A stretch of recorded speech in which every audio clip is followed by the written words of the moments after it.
More than 200 years ago, Americans fought a revolution against big government.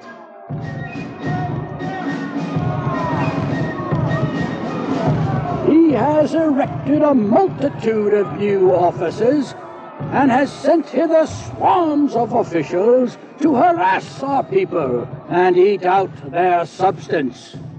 George III and his bureaucrats taxed and controlled their lives until the people said, enough. Yet today, the government in Washington, D.C. makes you nostalgic for old King George. The royal tax collectors took about 25% from our ancestors.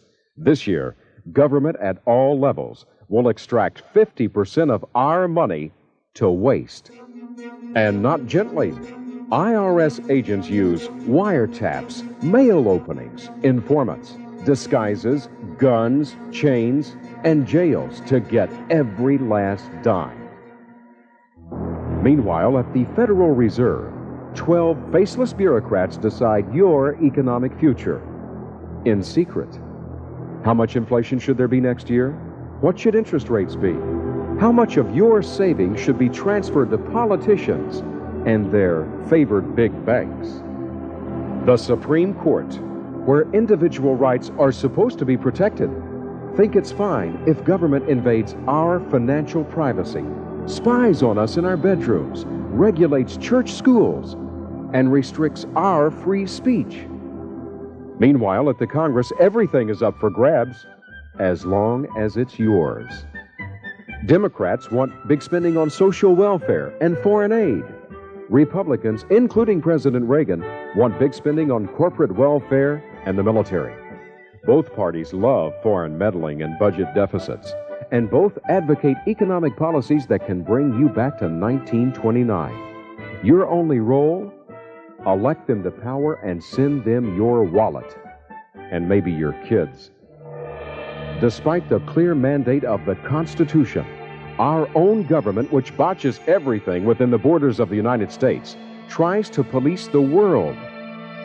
Is it really proper for the U.S. government to subsidize rich allies like Germany and Japan, to decide which set of thugs should run Nicaragua, to intervene in centuries-old battles in the Middle East, to overthrow governments it doesn't like, to get our 18-year-old kids killed in Lebanon or the Persian Gulf? The Founding Fathers knew that the best government is the smallest. Yet Washington taxes, spends, inflates, spies, lies, and intervenes at home and in 120 countries around the globe, while letting criminals run wild in the streets. Oh, the government has a solution. Confiscate the honest people's guns and try to jail heroes like Bernard Goetz who defend themselves. Something is drastically wrong with America. We could face depression and war if we don't do something about it. We can't count on the Republicans or Democrats. There really isn't a dime's worth of difference between them. Only one party stands for liberty in the American tradition, and that is the Libertarian Party. Founded in 1971, it is the party of principle, of Jeffersonian ideals, of the real America, and of our greatest champion, Ron Paul. Ron Paul, a practicing physician and former four-term congressman from Texas, has been a freedom fighter all his life. One of his achievements in Congress, the American Eagle gold coin, a giant step towards sound money. And this year, he is running for president on the Libertarian Party ticket to give the American people a real choice. A moderate use of government would be for government to mind its own business, to let people alone, to let the economy operate, and to let other countries live as they so choose. But I think the real radicals have been in charge for the past 50 or 60 years, and that's why we're facing so many problems today. As a student, I'm sick and tired of the government telling me how to live my life. I want to be sure that when I graduate, I'll be able to live my life the way I want, and that's why I support Ron Paul. There are many people who think that they can make a better world by telling people how to live, whether it's telling them what to eat or what to drink or how to act in the bedroom. And we have laws on the books and more laws proposed, and people being told by the government how they should live. And I think the American people don't want to have any part of it. And once they see what's happening, I think they're going to have to look at the views of the Libertarian Party and say, what does the Libertarian Party say about this? And clearly, we have a clear answer for it, and that is to say that the people ought to be left alone. I'm a real estate broker, and I'm going to support Ron Paul because he's for the gold standard. The gold standard would stabilize our dollar and our interest rates and allow the young people of this country to buy their dream home again. But the solution is really very easy. It's so easy people don't want to believe it. We should have a gold standard. Simple as that. We should take away from the politicians the power to create money out of thin air. I know what wars are like. I don't want to see us involved in another one. And I know Ron Paul will keep us out of war. And this is why I support Ron Paul. It isn't a policy of isolationism. It's a policy of withdrawing forces. It's a policy of non-confrontation. It means that we wouldn't be taking missiles and weapons and nuclear bombs and sticking them under the nose of anybody who seems to look different than us and aggravating them and agitating in order for us to get the military budget passed.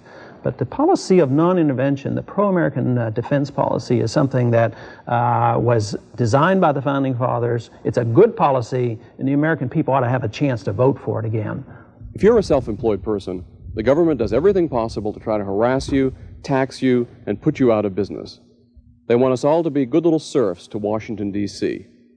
Well, Ron Paul thinks that every American ought to have the chance to start his or her own small business and run it the way they choose, worrying only about satisfying their customers.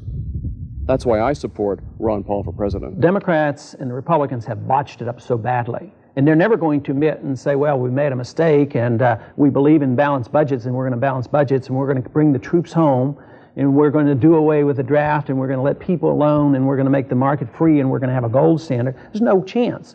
So yes, the American people have to look for another option, which means that there is an opportunity. There's a total vacuum out there. And so therefore, the Libertarian view, the Libertarian Party, has the answer. In 1988, don't waste your vote on the same old politics and politicians. Vote to end IRS oppression, abolish the Fed, establish a gold standard, keep your money, stop deficits and cut the government. Live your life the way you want, educate your children as you choose, and bring our boys home. Vote to put America first. Vote for the principles of the Founding Fathers. Vote for Ron Paul, Libertarian for President. For more information on the Ron Paul Campaign for America, call toll-free 1-800-443-0100, extension 574. Ron Paul for America.